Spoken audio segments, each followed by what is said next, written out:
कहानी की शुरुआत एक टमटमाती सी रात में एक चमचमाती सी लड़की को दिखाने से होती है जो कि एक ऊंची बिल्डिंग से सीधा नीचे कूद जाती है। जिसके बाद हम यामोरी नाम के एक लड़के को देखते हैं जो कि छुपता छुपाता हुआ आधी रात को अपने घर से बाहर निकलता है। उसकी उम्र 14 साल है और उसने पहली बार ऐसा किया था। उसे काफी दिनों से ढंग से नींद नहीं आ रही थी और इसी वजह से वो बच्चों की तरह पार्क में झूला झूल रहा है। इसके बाद हम पास्ट का सीन देखते हैं और हमें पता चलता है कि कुछ दिन पहले ही उसे एक सुंदर कुड़ी ने प्रपोज किया था, पर यामोरी ने उसे ये कहकर मना कर दिया कि उसे प्यार व्यार के बारे में कुछ पता ही नहीं, जिसकी वजह से वो लड़की रोती हुई वहाँ से चली जाती है। इसके बाद उस लड़की की 2 महिला मित्र यामोरी पर आकर भड़कने लगती हैं और कहती हैं कि उसके टमाटर जैसी शक्ल पर इतनी सुंदर लड़की मरती थी, फिर भी उसने उसे मना कर दिया। इसकी वजह से वो कितना रो रही है, लेकिन यामोरी बस उनसे माफी मांगकर अपना पीछा छुड़ा लेता है। तभी झूला झूलते झूलते यामोरी नीचे गिर जाता है, जिसकी वजह से मत्थे पर उसके चोट लग जाती है। तो वो बेंच पर बैठकर ऑनलाइन सोने के तरीके ढूंढने लगता है, जहाँ लिखा हुआ था कि उसे अपनी प्रॉब्लम्स को अपने करीबी लोगों के साथ शेयर करना चाहिए। पर यह पढ़कर वो हंसने लगता है क्योंकि उसके पास कोई करीबी है ही नहीं। तभी उसका फोन बजने लगता है। बाप रे, कहीं मेरे बापू को पता तो नहीं लग गया मैं बाहर आया हूँ। लेकिन तभी वो देखता है कि वो बस एक मैसेज था, वो भी डीवीडी कूपन का। आगे वो अंधेरी रातों में सुनसान राहों पर भटकता हुआ पड़ता है कि दारू शारू से नींद मस्त आती है और इत्तेफाक से उसे एक चमचमाती वेंडिंग मशीन भी वहीं पर दिख जाती है जिसमें उसे बियर दिखती है। तो वो डरता डरता एक बियर को खरीदने जाता है, लेकिन तभी एक लड़की उसके बगल में आ जाती है। मुझे नहीं लगता तुम्हारी पीने की उम्र है। उसे देखकर यामोरी घबरा जाता है और डर के मारे वहाँ से भागने लगता है, लेकिन वो लड़की उसका हाथ पकड़ लेती है। तुम्हें देखकर मुझे पता लग रहा है तुम्हें सोने में तकलीफ हो रही है, मैं तुम्हारी मदद कर सकती हूँ।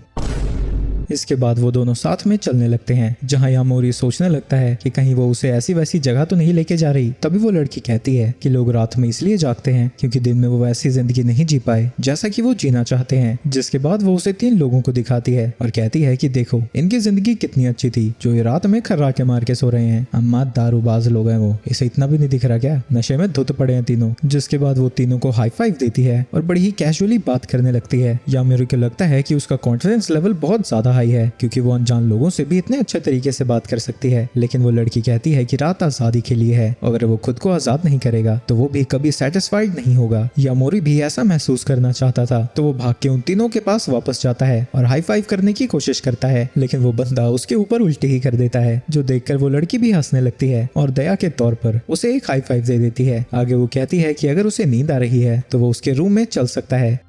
यामोरी उसके साथ चला जाता है और देखता है कि वो किसी खतरनाक जगह तो नहीं रहती, लेकिन उस लड़की के अपार्टमेंट में सिर्फ एक ही बिस्तर था। वो यामोरी से कहती है कि वो लेट जाए और खुद कपड़े उतारने लगती है, जो देखकर यामोरी शर्मा जाता है। तुम मेरे साथ कुछ छिछोरा करना चाहती हो ना? मुझे नहीं करना, मैं जा रहा हूँ। इस खूंखार दरिंदे से अपनी इज्जत बचाने के लिए यामोरी वहाँ से भागने लगता है, लेकिन वो लड़की उसके हाथ को पकड़ लेती है और कहती है कि वो ऐसा कुछ भी नहीं करने वाली और जब वो सुबह उठेगा वो बिल्कुल रिफ्रेश्ड फील करेगा। इसके बाद वो बेड पर सोने लगता है, लेकिन हार्मोन्स की उथल पुथल की वजह से बेचारे को और ज्यादा नींद नहीं आ रही थी। तो लड़की उससे कहती है कि उसे आंख बंद करके सोने की कोशिश करनी चाहिए। ये सुन के उसे और घबराहट होने लगती है, लेकिन थोड़ी देर बाद उसे सच में रिलैक्स फील हो रहा था। बस थोड़ी देर सोने का नाटक कर दूं, फिर यहाँ से दफा हो जाऊंगा। लेकिन वो लड़की उसका इंतजार कर रही थी और जब उसे लगता है कि वो सो गया है, वो उसकी गर्दन पर दांत मारकर उसका खून पीने लगती है। उसे यामोरी का खून बहुत ज्यादा टेस्टी लगता है और उसे समझ नहीं आता कि इसमें इतना स्पेशल क्या है। तभी उसे पता लगता है कि यामोरी सच में नहीं सोया था और वो देखता है कि उसकी गर्दन से खून बह रहा है। वो लड़की कहने लगती है कि उसकी गर्दन पर एक बड़ा सा मच्छर था जिसे उसने भगा दिया। तुमने मुझे पागल समझ रखा है क्या? तुम मेरा खून पी रही थी है ना? यानी तुम एक वैम्पायर हो, तो क्या मैं भी वैम्पायर बनने वाला हूँ? वो लड़की उसे समझाती है कि ऐसा नहीं है, वो वैम्पायर नहीं बनेगा, वो तो बस फालतू की कहानियां हैं। अगर हर बार खून पीने से दूसरा बंदा वैम्पायर बन जाता तो जब भी वैम्पायर खाते एक नया वैम्पायर पैदा हो जाता। तो वैम्पायर आखिर बनते कैसे हैं? वो लड़की शर्माने लगती है और बताती है कि कोई वैम्पायर तभी बनता है जब जिसने उसे काटा हो वो उसके प्यार में गिर जाता है। इसके बाद वो दोनों ताजी हवा के लिए बाहर जाते हैं, जहां वो लड़की उसे अभी तक समझा रही थी कि जब एक लड़का और लड़की प्यार में पड़ते हैं और उनके बीच में गुलू गुलू होता है तो बच्चा पैदा होता है। लेकिन यामोरी के दिमाग में कुछ घुस ही नहीं रहा था और उस लड़की को लगने लगता है कि वो 14 साल का है या फिर 4 साल का। यामोरी कहता है कि किसी सुंदर लड़की को देखकर उसके दिल में दुख दुख होते ही नहीं। ऊपर से जब से उसे उन लड़कियों से डांट पड़ी है वो तब से काफी उदास है। वो लड़की हवा में उड़ने लगती है और पूछती है कि उसकी पहली रात उसे कैसी लगी। वहीं यामोरी अपनी जिंदगी से बोर हो चुका था और वो उस लड़की से कहता है कि वो उसे वैम्पायर बना दे। वो लड़की कहती है कि अगर वो वैम्पायर बनना चाहता है तो उसे प्यार में गिरना होगा। मैं इसके लिए तैयार हूँ। जो चीजें मैंने आज महसूस की हैं मैं उसे भूलना नहीं चाहता और इसके लिए मैं तुम्हारे प्यार में भी गिर सकता हूँ। वो लड़की कहती है कि उसे बच्चे पैदा करने का कोई शौक नहीं है, लेकिन उसका खून उसे बड़ा डिलीशियस लगा था तो वो सिर्फ उसका खून पिएगी, और अगर वो उसके प्यार में गिरना चाहता है तो वो उसकी प्रॉब्लम है। जिसके बाद वो उसे अपना नाम नाजुना नाना कुसा बताती है। इसके बाद वो यामोरी को छत पर लेकर जाती है और कहती है कि वो उसे नाइट को और एंजॉय करवाना चाहती है, और तभी अचानक से वो उसे लात मारकर सीधा नीचे गिरा देती है। इसकी वजह से यामोरी डरने लगता है, लेकिन तभी नाजुना उड़ती हुई उसके पास आती है और कहती है कि उसे कुछ भी नहीं होगा। जिसके बाद वो उसे गोदी में लेकर आसमान की सैर कराने लगती है। इसके बाद अगली रात को यामोरी फिर से नाजुना से मिलने के लिए छुप छुपा के बाहर आता है, जहाँ नाजुना उसे बताने लगती है कि उनके लिए खून पीना खाने के साथ साथ बच्चे पैदा करने का भी तरीका है, यानी खून पीना खाना खाने जैसा भी है और गुलू गुलू करने जैसा भी। यामोरी उससे कहता है कि वो बार बार ऐसी बातें करना बंद करे। नाजुना उसके पास आती है और पूछती है कि क्या वो भूल गया कि वो यहाँ पर किस लिए आया है, क्योंकि मैं एक वैम्पायर बनना चाहता हूँ। नाजुना कहती है कि अच्छी बात है, उसे याद है, लेकिन आगे उसे कुछ कहने की कोई जरूरत नहीं है और वैम्पायर बनने के लिए मुझे तुमसे प्यार करना होगा। लेकिन ये सुन के वो शर्माने लगती है और उसे अपना मुंह बंद करने को कहती है। यामोरी उससे पूछता है कि इसके बदले में उसे क्या चाहिए। नाजुना कहती है कि उसे बस उसका खून चूसना है। ये सुनते ही यामोरी अपना अंग प्रदर्शन करने लगता है, जो देखकर नाजुना शर्मा जाती है और कहती है कि उसने इस सिचुएशन को बिल्कुल अजीब सा बना दिया है, तो वो उसका खून अभी नहीं पिएगी। इसके बाद वो फिर से रात में भटकने लगते हैं, जिस दौरान नाजुना उसे बताती है कि उसका खून बाकियों के मुकाबले बहुत टेस्टी है। इसके बाद अगली रात यामोरी फिर से बाहर निकलता है, लेकिन उसे नाजुना कहीं भी नहीं दिख रही थी, तो अपने घर की तरफ वापस जाकर वो नाजुना को ढूंढने लगता है। नाजुना के खून पीने से मैं वैम्पायर नहीं बनूंगा, तो शायद मुझे उसे रोज मिलने की जरूरत भी नहीं है। वैसे भी रात में शहर कितना सुंदर लगता है। तभी अचानक से नाजुना उसके सामने आ जाती है। तुम कहाँ थी इतनी देर से? तुम्हें पता है मैं कब से तुम्हें ढूंढ रहा हूँ। नाजुना कहती है कि वो किसी और को ढूंढ रही थी ताकि वो उसका खून पी सके, क्योंकि हर इंसान का खून अलग टेस्ट करता है। नाजुना उसे समझाती है बिल्कुल गोभी के परोठे और दाल मखनी और नान जैसा है, तो मुझे अपना नंबर दो, फिर हमें रोज एक दूसरे को ढूंढना नहीं पड़ेगा। लेकिन नाजुना कहती है कि उसके पास फोन है ही नहीं। तभी उसे कुछ याद आता है और वो उसे फिर से अपने अपार्टमेंट में लेकर जाती है, जहाँ वो उसे बाबा आदम के जमाने का फोन दिखाती है और बताती है कि इसे उसने बहुत पहले खरीदा था, लेकिन ये इतना बड़ा था कि वो इसका यूज कर ही नहीं पाई। इसके बाद नए फोन तो आए, लेकिन तब उसे कोई फर्क नहीं पड़ता था, तो उसने नए फोन लिए ही नहीं। वहीं उड़ने की वजह से वो काफी थक चुकी थी और वहाँ पर सोने लगती है और यामोरी को अपने साथ सोने को बुलाती है। आगे वो उससे पूछती है कि क्या वो उसका खून पी सकती है, लेकिन यामोरी मना कर देता है, तुम जाओ किसी और का खून पी लो, वैसे भी मैं वैम्पायर तो बनने से रहा। तो नाजुना उसे बताती है कि वो उस वक्त किसी और को नहीं बल्कि उसी को ढूंढ रही थी, क्योंकि उसका खून बहुत ज्यादा अलग और टेस्टी है। ये सब सुनने के बाद यामोरी फिर से अपना अंग प्रदर्शन करने लगता है और पेट भरते ही नाजुना उसके बगल में ही सो जाती है। इसके बाद अगली रात को यामोरी फिर से नाजुना को ढूंढ रहा था, लेकिन वो उसे कहीं भी नहीं मिलती और वो एक पंच पर आकर बैठ जाता है। तभी नाजुना उसके पास आती है और यामोरी उसे एक खिलौना दिखाता है, जिसके जरिए वो एक दूसरे को कांटेक्ट कर सकते हैं। वहीं नाजुना भी खिलौने को देखकर एक्साइटेड थी और वो कहने लगती है कि उन्हें भी उसके साथ खेलना चाहिए। यामोरी को समझ नहीं आता कि वो इतनी ज्यादा एक्साइटेड है क्यों, और वो याद करता है कि बचपन में उसने ऐसे 2 खिलौने लिए थे, पर क्योंकि उसका कोई दोस्त था ही नहीं, तो उसने एक वॉच को ऐसी जगह पर रख दिया जहाँ से कोई आसानी से उसे ले सके, ताकि वो उससे बात करके उससे दोस्ती कर सके। लेकिन जब कॉल करने की बात आई, वो इतना ज्यादा घबरा गया कि उसने कॉल किया ही नहीं और उल्टा कॉल आने का इंतजार करने लगा। ये सब सुनकर नाजुना हंसने लगती है, क्योंकि उसका कोई दोस्त है ही नहीं, और जब दोस्त बनाने की बारी आई उसने वो मौका भी छोड़ दिया। तभी वो दिखाता है कि वो पुरानी वॉच अभी तक उसके पास है, जो देखकर वो और जोर से हंसने लगती है और कहती है कि क्या वो अभी तक उसके कॉल का इंतजार कर रहा है। इसके बाद उस वॉच को टेस्ट करने के लिए नाजुना उसे लेकर वहां से चली जाती है और यामोरी याद करता है कि इनकी रेंज 150 मीटर है और इसका यूज कभी उसने किया ही नहीं, यहाँ तक कि अपने फोन से भी उसे याद नहीं कि उसने कब आखिरी बार कॉल की थी। तभी वो उसे एक्टिवेट करता है और नाजुना कहती है कि उसके सामने ही दुश्मन है, क्या वो उसे खत्म कर दे, लेकिन वो उसे इंतजार करने को कहता है। ये तो बिल्कुल ऐसा फील हो रहा है जैसे हम नए नवेले कपल हों और अभी अभी डेटिंग शुरू की है। तुम फालतू की बकवास करना बंद करो। इसके बाद वो थोड़ी देर और घूमी घूमी करते हैं और नाजुना उसे उसी की स्कूल की छत पर लेकर जाती है, जहाँ वो बात करते हैं कि रात में स्कूल भी उतना भयानक नहीं लगता। तभी अचानक से वो यामोरी का खून पीने लगती है और कहती है कि आज उसका खून पहले से भी ज्यादा टेस्टी था। अगर मुझे वैम्पायर बनना है तो इससे प्यार करना होगा। ये छिछोरी बातें तो करती है, लेकिन रोमांस की बात आते ही शर्माने लगती है, यानी प्यार के मामले में उसकी जिंदगी में भी सूखा ही रहा है। मुझे तुमसे प्यार करना है ना, तो क्या मैं तुम्हें नाजुना चांद बुला सकता हूँ? ये सुनकर वो शर्माने लगती है और कहती है कि चांद नहीं, वो बस उसके नाम से बुलाए। वही यामोरी खुश था कि कम से कम वो दोस्त की तरह तो शुरू कर सकते हैं। इसके बाद यामोरी देखता है कि उसकी पुरानी वाली वॉच पर कोई सिग्नल आ रहा था, यानी जिसने भी उस वॉच को लिया था उसने अभी तक इसे रखा है। तभी एक यामोरी की क्लासमेट उसके पीछे आ जाती है और उससे पूछती है कि वो यहाँ पर क्या कर रहा है, और तभी वो देखता है कि वो पुरानी वाली वॉच उसके हाथ में है।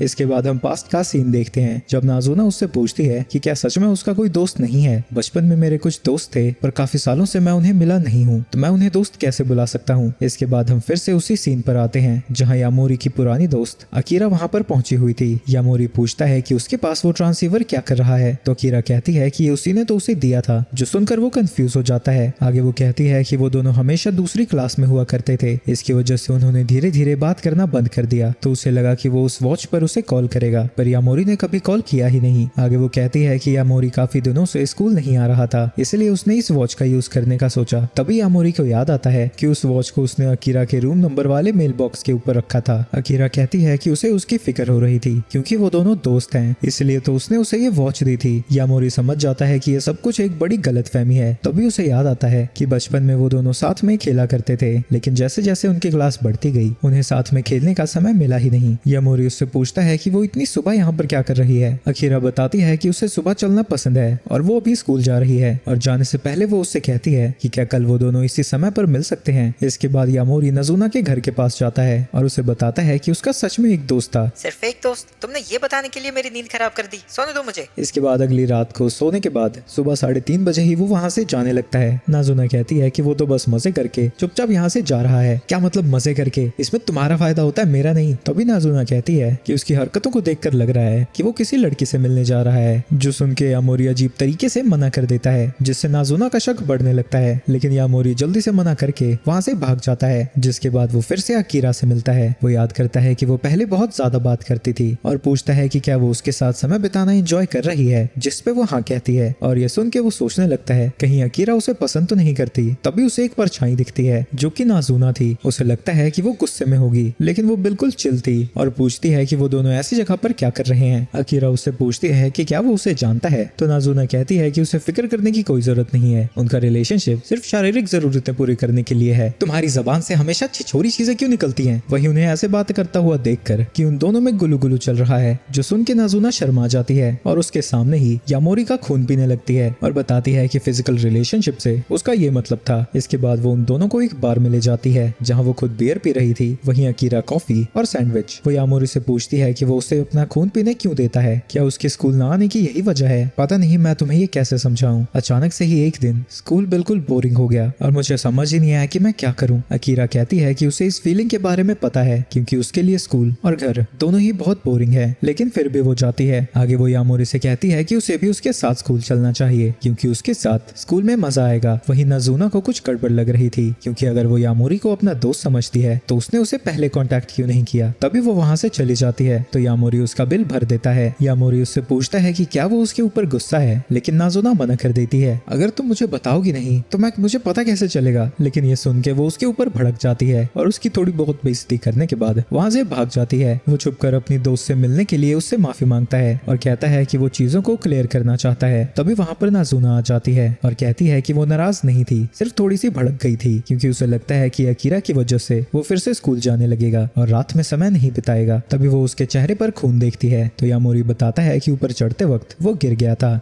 नाज़ुना जब उसे पास से देखती है वो खुद को नहीं रोक पाती और उसे चुम्बन देकर वो खून भी पी जाती है और फिर वहाँ से चली जाती है। वहीं वो हैरान हो रखा था क्योंकि दोस्त तो किसी विसी नहीं करते। इसके बाद अगली रात को वो एक कपल को किस करता हुआ देखता है, जो देखकर उसे नाज़ुना के साथ अपनी किस की याद आ जाती है और वो रियलाइज करता है कि वही लोग किस करते हैं जो कि आपस में प्यार करते हैं और वो खुश होने लगता है क्योंकि इसका मतलब ये था कि वो वैम्पायर बन सकता है। तभी उसके पीछे नाज़ुना आती है, आजा सोनिए मेरी बाहों में समा जा। ये सब सुनकर वो हैरान हो जाती है, लेकिन उसे भूख लगी थी तो वो उसका खून पी लेती है। अरे मैं अभी तक वैम्पायर क्यों नहीं बना? नाज़ुना उसे समझाती है कि जो कल उसने फील किया था वो ठरक थी, प्यार नहीं। यानी मैं अभी भी वैम्पायर नहीं बनूंगा क्या है यार। नाज़ुना उसके पास आने लगती है, ए दूर हो जाओ मेरे से, वैसे भी तुमने मेरी पहली किस छीन ली है, तुमने तो पता नहीं कितनों को किस किया होगा। लेकिन नाज़ुना कहती है कि वो उसकी भी जिंदगी की पहली किस थी और उसे इसमें कुछ भी अजीब नहीं लगता क्योंकि दोस्त ही तो किस करते हैं, कौन सी दुनिया में मैडम। दूसरी तरफ हम अकीरा को देखते हैं जिससे कि आधी रात में भी नींद नहीं आ रही थी। तो वो टहलने के लिए बाहर निकल जाती है ताकि स्कूल का टाइम होते ही वो वहाँ से स्कूल निकल जाए। तभी वहाँ पर यामोरी आ जाता है और पूछता है कि वो इस वक्त यहाँ पर क्या कर रही है। अकीरा कहती है कि उसे नींद नहीं आ रही थी और वो टहलते टहलते टाइम होने पर स्कूल चली जाएगी। तो तुम हमारे साथ क्यों नहीं आती, हम रात भर मजे करेंगे, फिर तुम स्कूल चली जाना। इसके बाद वो नाजुना के घर पर जाते हैं जहाँ यामोरी और नाजुना एक फाइटिंग गेम खेल रहे थे और वो आसानी से यामोरी को हरा देती है। जिसके बाद वो अकीरा को खेलने के लिए बुलाती है और कहती है कि अगर वो जीती तो वो उसे किस्सी देगी। लेकिन अकीरा मना कर देती है और पूछती है कि क्या उसने यामोरी को भी यही कहा था, जिस पे वो हाँ कहती है। तुम इतना झूठ क्यों बोलती हो यार। तभी नाजुना बताती है कि उन दोनों ने बिना डील के भी एक दूसरे को किस किया है। अकीरा कहती है कि वो यामोरी को सपोर्ट करना चाहती है, लेकिन एक इंसान होकर वैम्पायर के साथ इलू इलू उसे सही नहीं लगता। तभी नाजुना उसे बताती है कि उन दोनों के बीच में कुछ भी नहीं चल रहा है। यामोरी बस एक वैम्पायर बनना चाहता है और उसे बस खून पीना है। इसके बाद सोने का समय हो जाता है और नाजुना को भूख लगी थी तो वो उसका खून पी लेती है। इसको मैंने मना किया है फिर भी मेरे दोस्तों के सामने चूस लेती है ये खून। अकीरा उससे पूछती है कि आखिर वो उसे अपना खून पीने क्यों देता है। तो यामोरी उसे बताता है कि ऐसा इसलिए है क्योंकि वो एक वैम्पायर बनना चाहता है और इस बहादुरी के लिए नाजुना उसके लिए तालियां बजाने लगती है। अकीरा उससे पूछती है कि उसने तो सुना था कि वैम्पायर के काटते ही दूसरा इंसान वैम्पायर बन जाता है। तो यामोरी उसे बताता है कि वैम्पायर बनने के लिए उसे नाजुना से प्यार करना होगा। वहीं ये सब सुनकर नाजुना शर्म से लाल हो रखी है। इसके बाद ये हराम का पिल्ला दो लड़कियों के साथ सो रहा था और अकीरा उससे कहती है कि अगर वो वैम्पायर बन भी गया तब भी वो उसकी दोस्त रहेगी। इसके बाद वो सो जाती है और जब नींद खुलती है उसे पता लगता है कि वो स्कूल के लिए लेट हो चुकी है। वो जल्दी से तैयार होती है और यामोरी को बताती है कि वो जा रही है। तभी उसके सामने नाजुना आती है और कहती है कि लोग अच्छी नींद तब सोते हैं जब उनका दिन अच्छा बीतता है। इसके बाद नाजुना की नींद 2 बजे ही खुल जाती है, जो देखकर वो दुखी थी। तो वो पबजी खेल कर टाइम पास करने की कोशिश करती है, लेकिन बार बार हार के उसका दिमाग खराब हो जाता है। इसके बाद वो डिलीवरी का इंतजार करने लगती है, लेकिन डिलीवरी आती ही नहीं और स्लिप देखकर उसे पता लगता है कि जिस टाइम उसने कहा था उससे ही पहले डिलीवरी आ गई थी और दरवाजा ना खोलने की वजह से वो वापस जा चुकी है। और जब वो बाहर निकलती है तब 8 बज चुके थे, लेकिन इस समय बाहर का मूड बिल्कुल ही उदास सा है। इसके बाद उसे एक बिल्ली दिखती है जिसके साथ वो खेलने लगती है, लेकिन बाद में उसे पता लगता है कि उससे बड़ी गंदी बदबू आ रही है। तो वो एक पब्लिक बाथ में नहाने जाती है और उन्हें अपना ट्रांसीवर पकड़ा देती है ताकि अगर वो बजे तो उसे बता सके। नहाते वक्त वो थोड़ा गुस्से में आ जाती है क्योंकि वो एक वैम्पायर है तो शीशे में वो खुद को देख भी नहीं सकती, लेकिन तभी उसका ट्रांसीवर बजने लगता है। तो नहाते नहाते ही वो उसे लेकर वहाँ से भाग जाती है। यामोरी देखता है कि वो थोड़ी अलग लग रही थी तो नाजुना उसे बताती है कि वो नहा रही थी। तो यामोरी कहता है कि उसे भी नहाना है। वहीं नहाते वक्त यामोरी थोड़ा अशांत सा था, उसे समझ नहीं आता कि ये नाजुना का अलग हेयर स्टाइल है या फिर बात की वजह से उसे ऐसा लग रहा है। वो किसी चीज पर फोकस कर ही नहीं पा रहा था। तभी वो नाजुना से कहता है कि वो उसका खून पी ले। वो उसका खून पीने लगती है, पर क्योंकि वो भूखी थी इस बार ज्यादा पी लेती है, जिसकी वजह से यामोरी को चक्कर आने लगते हैं। तो वो आराम करने के लिए एक पास के ही होटल में जाते हैं, जहाँ जाने पर उसे पता लगता है कि ये जापान का ओयो है। नाजुना उससे पूछती है कि क्या वो अब अपनी फीलिंग्स को समझ पा रहा है और बताती है कि जब वो उसका खून पीती है उसकी सोच के बारे में भी उसे थोड़ा बहुत पता लग जाता है और कहती है कि उसके कपड़ों की वजह से उसे ये सब फील हो रहा था, यानी उसे अभी भी प्यार नहीं हुआ है। नाजुना को याद आता है कि ऐसे रूम्स में अडल्ट वीडियोस होती हैं, तो नेबर्स को परेशान करने के लिए वो पूरी वॉल्यूम पर प्ले करने की कोशिश करती है, लेकिन वो देखती है कि इसके लिए वो भी रोकड़ा मांग रहे थे। इसके बाद वो वहाँ से बाहर आते हैं जहाँ नाजुना उसे उन लोगों के बारे में बताने लगती है जिनका खून वो पहले पिया करती थी, लेकिन यामोरी को ये सब सुनना अच्छा नहीं लगता क्योंकि उसे जलन हो रही थी। नाजुना ये नोटिस कर लेती है और उसे चिढ़ाते हुए कहती है कि जब से वो उससे मिली है उसने सिर्फ उसी का खून पिया है क्योंकि वो इतना टेस्टी है कि किसी दूसरे का खून पीने का उसका मन ही नहीं किया। खून पीने से याद आया, तुम आखिर पैसे कैसे कमाती हो? तो नाजुना उसे बताती है कि वो लोगों की सोने में मदद करती है और अपनी सर्विसेज के लिए पैसे चार्ज करती है और यामोरी से कहती है कि वो फ्री में उसे एक सर्विस दे सकती है। तो यामोरी सबसे पहली मसाज को चुनता है। नाजुना उसे मसाज देने लगती है, लेकिन तभी बेल बजती है और वो ये देखती है कि ये उसकी कस्टमर है। वो इसे मना भी नहीं कर सकती थी क्योंकि उसने सबसे महंगा प्लान चुना है, पर क्योंकि वो थक चुकी थी वो उसे मसाज नहीं दे पाती। तो वो यामोरी से कहती है कि वो मसाज दे दे और इसके बदले वो उसे 2000 येन देगी, जो उसके लिए बहुत सारे पैसे हैं, और उसके ऊपर से अगर वो अच्छी मसाज करता है तो वो उसे किस्सी भी देगी। यामोरी इसके लिए मान जाता है, पर किस्सी की वजह से नहीं, पैसे की वजह से। जिसके बाद वो कस्टमर को अंदर आने को कहता है और उसके कपड़े बदलने के बाद उसे मसाज देने लगता है। शिराकावा को पहले उसके ऊपर शक था, लेकिन अब उसे यामोरी ठीक लगने लगा है और वो ये सुनकर हैरान हो जाती है कि आज यामोरी पहली बार मसाज दे रहा है। यामोरी बताता है कि आज उसकी बॉस बिजी थी इसलिए वो उसकी जगह मसाज दे रहा है, लेकिन शिराकावा कहती है कि कोई बात नहीं क्योंकि उसकी पूरी थकान जा चुकी है। उसके काम से नाजुना खुश होती है और उसे नाइट पार्टी में ले जाती है, लेकिन आसपास सारे बड़े लोग थे जिसकी वजह से वो नर्वस फील करने लगता है। तभी वो देखता है कि 2 लड़के नाजुना पर लाइन मार रहे थे, लेकिन वो चाहकर भी उन्हें रोकने नहीं जा सकता क्योंकि वो तो एक एक बालक है और वो दोनों हट्टे कट्टे मुश्तंडे। नाजुना देखती है कि यामोरी उसकी मदद करने नहीं आ रहा तो वो उन दोनों से कहती है कि वो यहाँ पर अकेली आई है तो वो उनके साथ समय बिता सकती है अगर वो उसकी ड्रिंक्स के पैसे दे दें। ये सुनकर यामोरी को गुस्सा आ जाता है और वो नाजुना का हाथ पकड़कर वहाँ से ले जाता है। जब वो दोनों पार्टी से बाहर निकलते हैं यामोरी उससे कहता है कि वो ऐसे पूल में उसके साथ समय बिताना चाहता है जहाँ पर कोई और ना हो। ये सुनते ही नाजुना के दिमाग की बत्ती जलती है और वो यामोरी को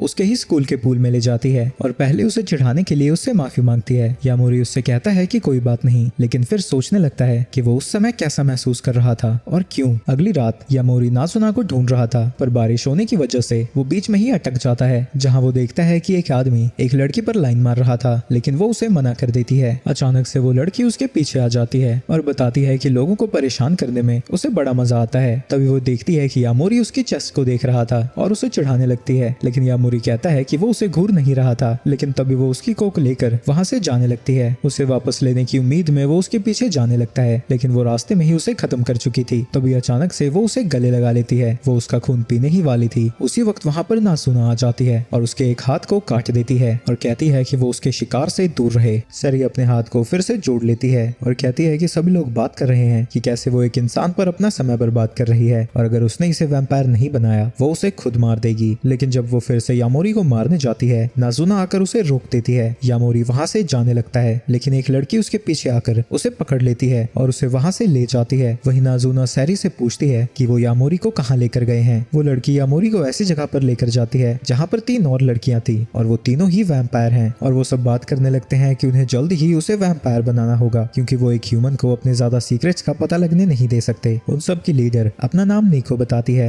और बाकियों का नाम मिडोरी, हात्सुका और काबुरा। निको कहती है कि वो उनमें से या फिर सैरी को चूज कर सकता है लेकिन यामोरी नाजुना को चूज करता है जो सुन के वो सब हैरान हो जाते हैं क्योंकि वो काफी पॉपुलर है। वही नाजुना रोमांस के मामले में बिल्कुल नल्ली है। इसके बाद वो चारों मिलकर यामोरी पर डोरे डालने लगती हैं लेकिन यामोरी कहता है कि निको को देखकर उसे नाजुना की याद आती है जो सुनकर वो भड़क जाती है। वहीं दूसरी तरफ सैरी नाजुना को कह रही थी कि अगर उसने उसे वैम्पायर नहीं बनाया तो यामोरी की जिंदगी खतरे में आ सकती है। नाजुना कहती है कि वो उसे वैम्पायर बनाने की कोशिश कर रही है लेकिन सैरी को लगता है कि वो बस टाइम पास कर रही है और अगर उसने जल्दी ही उसे वैम्पायर नहीं बनाया तो कोई और उसे वैम्पायर बना देगा या तो मार देगा। दूसरी तरफ यामोरी उन सबको बता रहा था कि वो वैम्पायर बनना चाहता है और इस बात को नाजुना भी जानती है और इसीलिए वो उसके प्यार में गिरना चाहता है। उसी वक्त वहाँ पर नाजुना आ जाती है। सभी को लग रहा था कि वो गुस्से में होगी लेकिन असल में वो शर्मा रही थी। इसके बाद वो यामोरी के साथ वहाँ से जाने लगती है लेकिन वो सब उसे रोकते हैं और पूछते हैं कि वो उसे वैम्पायर कैसे बनाने वाली है क्योंकि उसने आज तक कोई वैम्पायर बनाया ही नहीं। काबुरा यामोरी के पास आती है और पूछती है कि इसमें इतना स्पेशल क्या है। तभी नाजुना उसका हाथ हटाती है और कहती है कि अगर उसने दोबारा उसे हाथ लगाया तो वो उसे मार देगी। निको आके सब कुछ शांत कराती है और नाजुना से पूछती है कि उसे यामोरी में क्या स्पेशल लगता है तो यामोरी बताता है कि उसे उसके ब्लड का टेस्ट बहुत पसंद है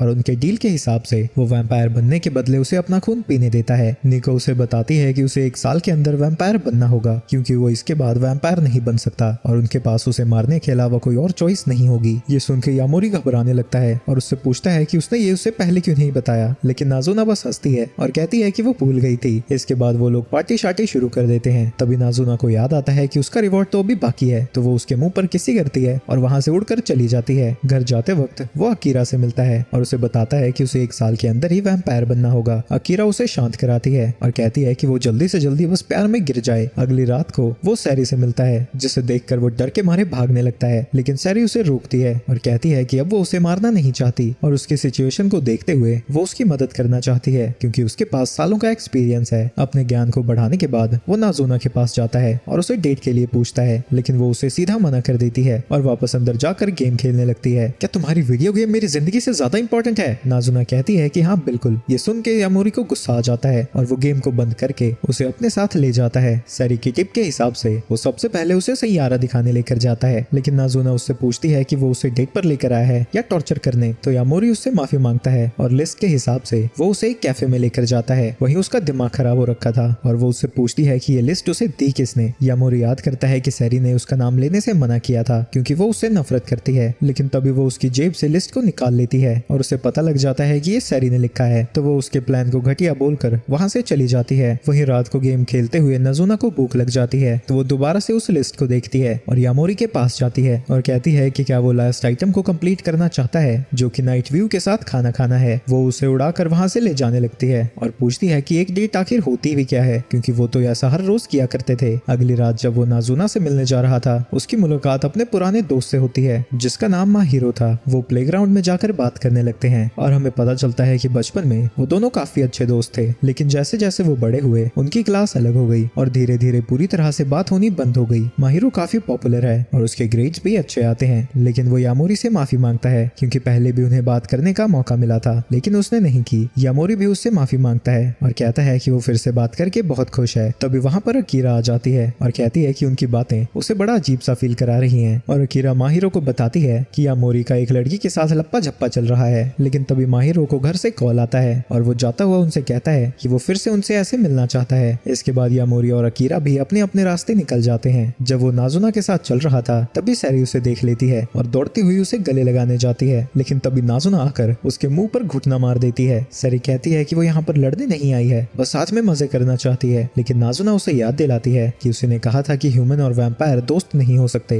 ये सुनकर वो थोड़ी उदास हो जाती है और कहती है कि वो सच ही कह रही है और वहाँ से चली जाती है। जब वो अकेली खड़ी थी उसके पास यामोरी आता है और उसके उदास चेहरे को देखकर पूछता है कि क्या सब कुछ ठीक है। सैरी उसे एक पास के ही कैरियोकी में लेकर जाती है जहाँ वो उसे बताती है कि कुछ समय से एक आदमी उसका पीछा कर रहा है। वो फालतू के पंगे नहीं चाहती, लेकिन अगर चीजें कंट्रोल से बाहर गई तो उसे उस आदमी को मारना होगा। तभी हीटो नाम का बंदा वहाँ आकर दरवाजे पर हाथ मारने लगता है और सैरी यामोरी को बताती है कि यही वो बंदा है। वो काफी पॉपुलर है और ऐसे लोगों को सिर्फ हाय बोलने से वो चले जाते हैं, इन्हें बस अटेंशन चाहिए। लेकिन दरवाजा खुला हुआ था और हीटो अंदर आ जाता है। वो उसे अपनी और प्राइवेसी में दखल देने नहीं दे सकती थी और उसे मारने जाती है, लेकिन तभी यामोरी बीच में आकर उसे बचा लेता है और दोनों वहाँ से भाग जाते हैं। लेकिन एक वैम्पायर से कितना ही बचते, सैरी उन तक पहुंच जाती है और हंसते हुए यामोरी को आखिरी वार्निंग देती है कि वो उसकी किलिंग के बीच में ना आए, लेकिन यामोरी उसके सामने से नहीं हटता तो सैरी उसे मारने के लिए आगे बढ़ती है, लेकिन ऐन वक्त पर नाजुना आकर उसे रोक देती है और कहती है कि वो कभी यामोरी को उसके जैसी सन की औरत के साथ अकेला कैसे छोड़ सकती है और उससे पूछती है कि उसने आज तक तो हर ह्यूमन को वैम्पायर ही बनाया है, तो वो इसे क्यों मारना चाहती है, इसमें क्या स्पेशल है। सैरी उसे बताती है कि वो हीटो से प्यार करती है। कुछ समय पहले ही वो उसे पार्क में मिली थी जब उसकी गर्लफ्रेंड ने उसके दिल के टुट्टे टुट्टे कर दिए थे। शुरू में वो उसे भी बाकियों की तरह वैम्पायर बनाना चाहती थी, लेकिन जैसे जैसे उन दोनों ने साथ में समय बिताया उसे पता लगा कि जिन ह्यूमंस को उसने पहले वैम्पायर बनाया है ये उनके जैसा नहीं है और वो उसके प्यार में पड़ गई। लेकिन वो कभी अपने प्यार का इजहार नहीं कर पाई क्योंकि एक ह्यूमन और वैम्पायर का साथ में रहना फॉरबिडन है और वो उसे वैम्पायर भी नहीं बनाना चाहती क्योंकि इससे उसका सब कुछ छिन जाएगा। इसलिए बिना कुछ एक्सप्लेन किए उसने उसे अकेला छोड़ दिया। लेकिन हीतो के लिए ये एक सदमे जैसा था और वो उसका पीछा करने लगा, मैसेज करने लगा ताकि वो उसे कम से कम वजह तो बताए। आज उसके सब्र का बांध टूट गया और उसने हीतो को इसलिए मारना चाहा ताकि ये सब कुछ आखिर खत्म हो। ये सब बोलने के बाद वो रोने लगती है और हीतो उसे चुप कराने आता है और कहता है कि जितना भी समय उसने उसके साथ बिताया वो बहुत खुश था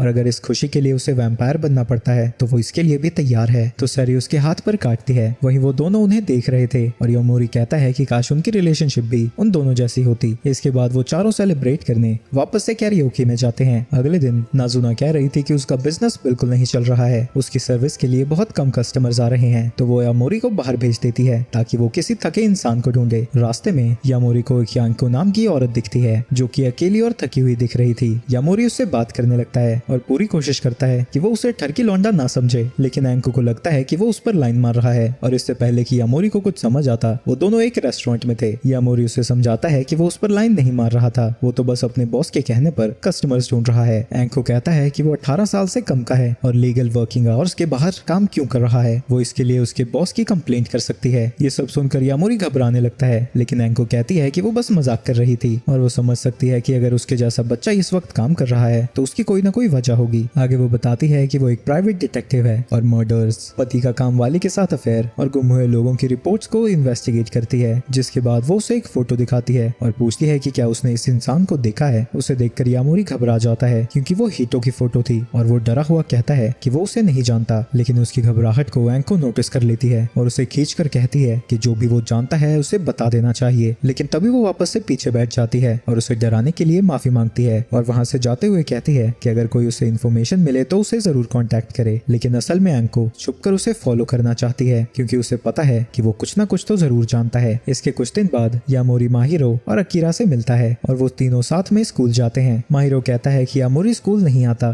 तो वो तीनों पता नहीं दोबारा कब मिलेंगे, इसलिए वो साथ में मजे करना चाहता है। आगे वो बताता है कि स्कूल में 7 मिस्ट्रीज हैं, जिनमें से पहली मिस्ट्री गर्ल्स बाथरूम में एक भूत की है और वो इसकी सच्चाई का पता लगाना बुलाना चाहता था और अकीरा को अंदर जाने को कहता है क्योंकि वो लड़की है, लेकिन अकीरा माहिरो की कुटाई करती है और उन दोनों को भी अपने साथ लेकर जाती है और भूत को आवाज लगाती है, लेकिन माहिरो उसे डराने के लिए आवाज निकालता है तो अकीरा फिर से उसे मारती है। वो स्कूल में भटकते रहते हैं ये पता करने के लिए कि 7 मिस्ट्रीज में से कोई सच है भी या फिर नहीं। घूमते वक्त उन्हें बहुत मजा तो आता है, लेकिन एक भी मिस्ट्री सच साबित नहीं होती। आगे माहिरो बताता है कि एक और कहानी है एक टीचर की जो कि उनके स्कूल में ही गुम हो गया था और कहा जाता है कि रात में वो क्लासरूम में आता है। तो इस मिस्ट्री को चेक करने के लिए वो एक क्लासरूम में जाते हैं जहाँ एक आदमी सच में खड़ा हुआ था। तभी वो अकीरा के ऊपर कूद जाता है और उसे जमीन पर दबा देता है। माहिरो उसे उठाने की कोशिश करता है। वहीं आमोरी ये सोच रहा था कि एक वैम्पायर यहाँ पर क्या कर रहा है। वो आदमी कहता है कि वो काफी समय से खुद को रोक रहा था और आज उसका आखिरी दिन होना था क्योंकि इसी रात को वो लोग यहाँ पर आए हैं। यामोरी एक चेयर उठाकर उस बंदे को बेहोश कर देता है और सोचने लगता है कि ये बाकी के वैम्पायर्स जैसा क्यों नहीं है। तभी वहाँ पर एंको आ जाती है और यामोरी से पूछती है कि वो यहाँ पर क्या कर रहा है। वो आदमी उनसे कहता है कि वो यहाँ से चले जाएं इससे पहले कि वो खुद पर से कंट्रोल खो दे, लेकिन तभी एंको उसे अपनी गर्दन दिखाती है और वो खुद पर से कंट्रोल खो देता है। लेकिन जब वो उसका खून पीता है उसका टेस्ट उसे बहुत गंदा लगता है, जो देखकर एंको समझ जाती है कि भले ही वो 10 साल पहले वैम्पायर बना था लेकिन उसने आज तक खून नहीं पिया है। यामोरी पूछता है कि उसने अकीरा पर हमला क्यों किया था तो एंको बताती है क्योंकि वो अब खुद को कंट्रोल नहीं कर पाया। एंको बताती है कि वो इस टीचर के केस को रिसर्च कर रही थी। ये गलती से एक वैम्पायर के प्यार में पड़ गया था, लेकिन जब वो वैम्पायर बना वो अपनी असलियत को एक्सेप्ट नहीं कर पाया। तब से आज तक उसने खून की एक बूंद भी नहीं पी थी, लेकिन आज ह्यूमंस को अपने सामने देखकर वो खुद को कंट्रोल नहीं कर पाया। एंको टीचर को एक सिल्वर रिंग देती है जिससे कि उसे बहुत दर्द होने लगता है। इसके बाद वहाँ पर सूरज की रोशनी आने लगती है जिससे वो टीचर पूरी तरह से राख में बदल जाता है। इसके बाद वो यामोरी को पकड़ लेती है और कहती है कि वो जानती है कि वो एक वैम्पायर से मिलता है और खुद भी एक वैम्पायर बनना चाहता है। अगर वो अपनी भलाई चाहता है तो उनसे दूर रहे, और जाते जाते अपना बिजनेस कार्ड उन्हें देती है ताकि अगर वो कोई इन्फॉर्मेशन उसके साथ शेयर करना चाहते हो तो कर सकें। अगले दिन वो नाज़ुना के पास जाता है जो कि उसका खून पीने के लिए तड़प रही थी, लेकिन जैसे ही वो उसे काटने जाती है यामोरी को उस आदमी की याद आ जाती है और वो उसे पीछे धकेल देता है, जिसके बाद वो उसे सब कुछ बता देता है और कहता है कि उसे डर है कि कहीं नाज़ुना भी उस टीचर की तरह तो नहीं हो जाएगी, लेकिन वो उसे यकीन दिलाती है कि ऐसा कभी नहीं होगा। इसके बाद वो बाहर टहलने लगते हैं जहाँ नाज़ुना उसे बताती है कि वैम्पायर्स बिना खून के 10 साल जी सकते हैं। नाज़ुना उससे पूछती है कि क्या वो अब वैम्पायर नहीं बनना चाहता। यामोरी कहता है कि ऐसा नहीं है, लेकिन उसने एंको को उस टीचर को मारते हुए देखा था तो उसे डर है कि कहीं वो नाज़ुना और बाकी सबको भी ना मारने लगे। नाज़ुना ये जानकर हैरान थी कि ह्यूमंस ने वैम्पायर्स को मारने का तरीका ढूंढ लिया है, लेकिन वो फिर भी यामोरी से कहती है कि वो फिक्र ना करे, कुछ भी नहीं होगा, और जाने से पहले यामोरी का खून पीती है। रास्ते में माहिरो उससे मिलता है जो कि एंको से बात करने के बाद नहीं चाहता कि उसका दोस्त वैम्पायर बने और उससे पूछता है कि वो वैम्पायर आखिर क्यों बनना चाहता है, लेकिन जब यामोरी जवाब के बारे में सोचता है उसे खुद नहीं समझ आता कि क्या वजह थी। माहिरो उससे कहता है कि वो अपना समय ले और फिर डिसाइड करे कि उसे क्या करना है। अगली रात को वो सोच रहा था कि क्या उसे वैम्पायर बनना चाहिए या फिर नहीं, तभी वहाँ पर नाज़ुना आ जाती है जो कि एक लड़के के रूम में पहली बार आई थी, तो वो इधर उधर सामान देखने लगती है। यामोरी उसे बताता है कि उस डिटेक्टिव और माहिरो से मिलने की वजह से वो बहुत कंफ्यूज हो चुका है। वो नाइट की फ्रीडम को तो एंजॉय करता है, लेकिन उसे इस बात का भी डर है कि वो डिटेक्टिव नाज़ुना और बाकी के वैम्पायर्स के साथ पता नहीं क्या करेगी। ये सुनने के बाद नाज़ुना उसे बताती है कि उसने उससे झूठ बोला था, वो कई सालों से वैम्पायर है, लेकिन उसने अकेलेपन के अलावा कुछ और महसूस नहीं किया, और जब भी वो उसके साथ होती है वो बस उसे अच्छी चीजें ही बताती है। लेकिन सच ये है कि अगर वो वैम्पायर बनता है तो वो बस अकेला ही महसूस करेगा। ये बोलने के बाद नाज़ुना वहाँ से जाने लगती है, लेकिन यामोरी उसे रोकने के लिए खड़ा होता है, लेकिन इस दौरान उसका पैर फंस जाता है जिसकी वजह से रिमोट नीचे गिर जाता है, लाइट बंद हो जाती है और अचानक से ही वो पूरी सीन रोमांटिक हो जाती है। शुरू में लगता है कि जैसे नाज़ुना उसे किस करने वाली हो, लेकिन वो उसका खून पीकर वहाँ से चली जाती है। अगले दिन यामोरी एंको से मिलने जाता है और पूछता है कि वो उसके बारे में कितना जानती है। एंको कहती है कि सब कुछ। उसे पता है कि वो कब और कहाँ नाज़ुना से मिलता है, और वो ये भी जानती है कि अगर 1 साल के अंदर वो वैम्पायर नहीं बना तो वो उसे मार देंगे, लेकिन वो कहती है कि अगर वो वैम्पायर बन जाता है तो वो खुद उसे मार देगी, लेकिन अगर वो ह्यूमन ही रहने का डिसाइड करता है तो वो उसे प्रोटेक्ट करेगी और इसके लिए सभी वैम्पायर्स को मार डालेगी। लेकिन यामोरी कहता है कि सारे वैम्पायर्स बुरे नहीं होते और वो उसका साथ नहीं देगा। ये सुन के एंको पुलिस को कॉल लगाती है और बताती है कि एक बच्चा रात को अकेले घूम रहा है, अगर उन्होंने कुछ नहीं किया तो शायद वो खुद को नुकसान पहुंचा सकता है। यामोरी वहां से भागने लगता है क्योंकि अगर पुलिस ने उसे पकड़ लिया तो वो कभी रात को बाहर नहीं निकल पाएगा। वो एक पार्क में छुप जाता है, तभी अचानक से वहां पर हात्सुका आ जाती है जो उसे अपने घर लेकर जाती है, जहाँ भागते हुए कुछ लोग उसके पास आते हैं और यामोरी ये देखकर हैरान था कि वो सब लोग हात्सुका को खुश करना चाहते हैं, लेकिन वो उन्हें बाहर भेज देती है। जिसके बाद वहाँ बैठने पर उसे पता लगता है कि हात्सुका लड़की नहीं बल्कि लड़का है। दूसरी तरफ नाज़ुना उन वैम्पायर्स के पास जाती है और कहती कहती है कि अगर यामोरी वैम्पायर नहीं बनता है तब भी वो लोग उसे ना मारे, लेकिन ये सुनकर निको को गुस्सा आ जाता है और वो कहती है कि ये उनके एग्रीमेंट के खिलाफ है और वो नाजुना को मारने की धमकी देती है। लेकिन जब तक वो यामोरी को कुछ नहीं करते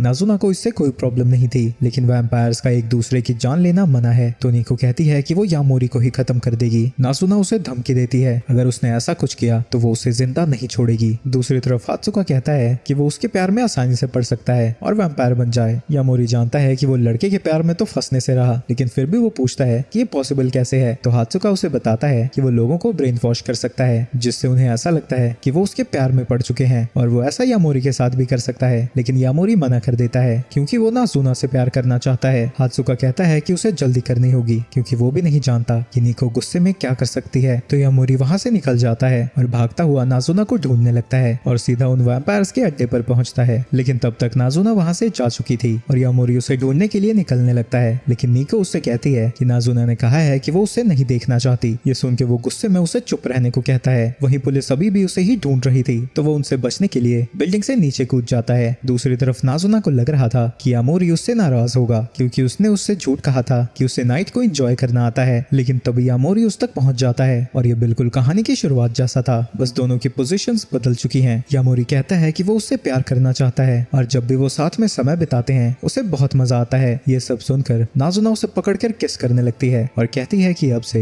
वो भी उसे अपने प्यार में गिराने की कोशिश करेगी। तो पहला पार्ट यहीं पर खत्म होता है। ऐसी कहानी मैंने भी पहली बार एक्सप्लेन की है, तो इसके नेक्स्ट पार्ट के लिए टारगेट रखते हैं। अगर तुम्हें चाहिए तो 10,000 लाइक्स और 1,000 कमेंट्स करवा देना।